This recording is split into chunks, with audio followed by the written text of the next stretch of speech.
May 15th, 2025.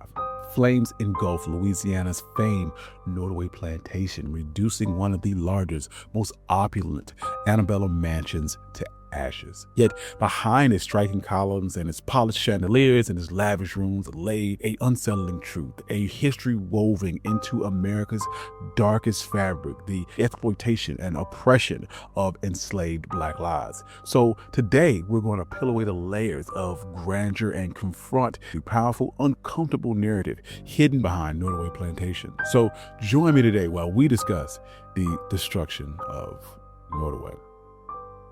And if you like stories like this, you can find more stories like this at onemichistory.com. If you like audio-only episodes, you can find Mike Podcast wherever you get your podcast. But without further ado, let's get started. To understand the dark history of the Nottoway Plantation, it requires stepping back to the antebellum era, stretching from the War of 1812 until the onset of the Civil War in 1861. During these decades, Southern agriculture experienced an explosion of growth driven by global demand for cash crops like cotton, tobacco, rice, and especially sugar. Southern plantations swiftly embraced these lucrative commodities, amassing tremendous fortunes that generated tremendous political and social influence. Sugar emerged as a particularly profitable, and Louisiana was perfectly suited for sugarcane's finicky cultivation. Rapidly, it became America's sugar bowl, hinting at the sweetness but also masking the undeniable human suffering. Growing and harvesting sugar demanded punishing labor year-round, infamous for its harsh intensity, unyielding workdays, and dangerous conditions. Unlike cotton plantations, which offered a short period of relative downtime, sugar plantations required constant, grueling labor. The planters oversaw enslaved African Americans as essential machines rather than human beings, systematically forcing their bodies and spirits beyond endurance to maximize profits. On sugar plantations, enslaved Black men and women rose at dawn, harvesting in the blistering heat with machete-like tools designed to slice through tough sugar stalks. Loaded into carts, the stalks were then rushed over to sugar mills where enslaved laborers operated dangerous machinery designed to press the juice from the harvested crops. The boiling cauldrons, powerful presses, and the constant threat of horrific burns, injuries, and even death. Such awful conditions meant that life expectancy for enslaved individuals on sugar plantations was significantly lower than on farms cultivating other less taxing crops, an awful calculation that planters simply accepted, believing that Black human life was disposable in the pursuit of profits. Within this brutal economic system stood the Nottoway Plantation. Positioned proudly on the banks of the Mississippi River, it was established in 1859 by John Hampton Randolph, a Virginia planter who migrated southward to exploit Louisiana's sugar boom. Nottoway quickly became emblematic of Southern wealth and power. Randolph understood the lucrative possibilities sugar cultivation offered. In the ambitious and unrelenting pursuit of wealth, he eventually controlled over 6,200 acres of fertile land, with 1,200 of those acres being exclusively dedicated to sugar production. To maximize his profits, Randolph held at his height 155 enslaved African Americans forced to work, live, and die on his plantation. Randolph expressed his wealth boldly, commissioning New Orleans architect Henry Howard to craft a home of unparalleled wealth and size. Built largely from local cypress timber, sourced, prepared, and painstakingly assembled entirely through enslaved labor, Nottoway Plantation stretched nearly 53,000 square feet with 63 opulent rooms, 156 doors and windows, state-of-the-art gas lighting, vast indoor plumbing, and 22 towering columns gracefully overlooking the riverbanks. Upon the mansion's completion, Randolph went as far as destroying the architect's original plans, preventing anyone else from recreating Nottoway's splendor. Yet, beyond the marble tile and the intricate embellishment, each breathtaking room stood as a monument to human suffering. Nottoway was not merely a mansion, it was a gleaming monument to Randolph's wealth, built entirely on stolen freedom, relentless suffering, and enslaved labor. Life in Nottoway resembled life at countless plantations across the South, marked by constant physical exhaustion, terrorizing violence, and emotional torment.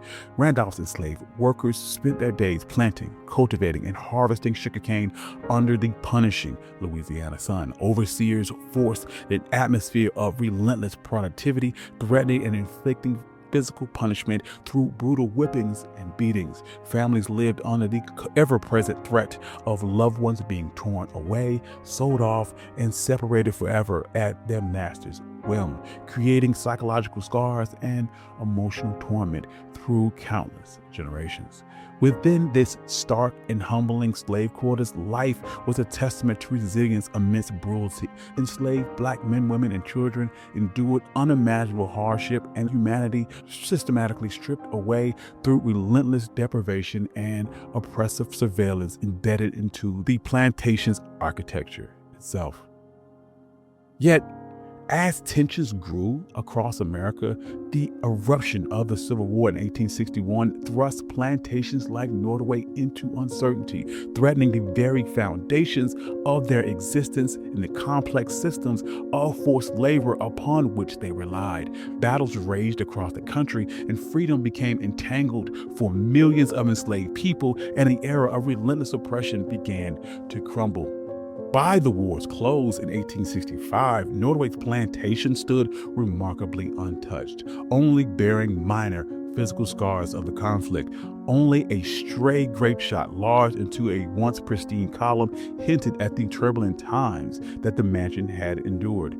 Yet, beyond this facade of longevity and grandeur, the harsh realities of the post-war South quickly closing in. For planters like John Randolph, they were once powerful and prosperous through enforced and unpaid labor of enslaved African Americans. The war's outcome shattered their economic dominance. Suddenly confronted with the abolition of slavery, Randolph and contemporaries were met with a grim economic reckoning. Thousands of acres of cultivated fields they had relied on for enslaved labor dramatically shrunk, leaving owners burdened with mounting debts and dwindling fortune. Nottoway's once thriving estate, spanning thousands of acres, was eventually reduced down to just 800 acres. Yet, across the South, plantation owners grappled desperately with ruin. The Southern economy staggered. Once wealthy planters faced an uncertain future.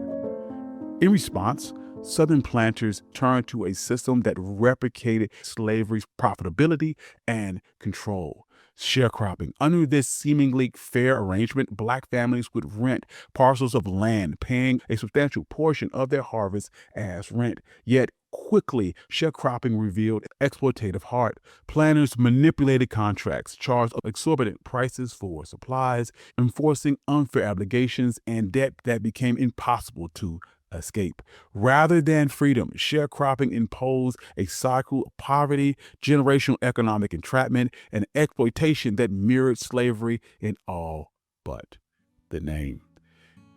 And as the Southern economy was attempting to repair itself, a disturbing transformation began to take hold. Rather than confronting the powerful truths of enslaved suffering, plantation estates and their wealthy owners gradually began to reinvent themselves, shaping a sanitized, romanticized mythology of the antebellum life. Vast mansions, sprawling gardens, and wide porches became symbols of imagined elegance and refinement. Brochures and postcards invited tourists across America to marvel at the South's supposed glory days, deliberately obscuring centuries of forced labor, violence, and hardship. By the turn of the century, places like Nottoway have found themselves a new life, not through cotton or sugar, but as idealistic snapshots of the Old South, deliberately stripped of the brutality that created their wealth. Yet these romanticized narratives could not forever silence the truth. By the late 21st century, activists, historians, and descendants of enslaved individuals increasingly challenged these sanitized representations. Places like Nottoway's grand weddings and luxury hotel stays became focal points of criticism and debate. Pressure mounted. Critics questioned why the lavish facade of wealth and refinement was celebrated so enthusiastically, while the spirits and lies behind that grandeur remained hidden and forgotten and ignored. Then, May 15th, 2025, history would intervene. A fire broke out in a small second-floor bedroom, unnoticed at first, but swiftly growing. Flames soon engulfed the entire southern wing, consuming furniture and drapery, spreading passionately from room to room. After lengthy efforts from firefighters, Nottoway's mansion was reduced to smoldering ashes by dawn. The mansion that once stood resiliently for 166 years was nothing more than fiery rubble. The loss of the mansion sent emotional tremors through Louisiana's community and the wider South. Some mourned the disappearance of beautiful architecture and craftsmanship, others the erasure of an economic symbol. Yet, for me, Nottoway's destruction felt more symbolic, a purging of a site that had long obscured a miserable history beneath its deceptive charm. The fires did more than destroy brick and mortar. It burned away years of romanticized illusion and hollow nostalgia, laying bare a reality of exploitation and trauma concealed beneath.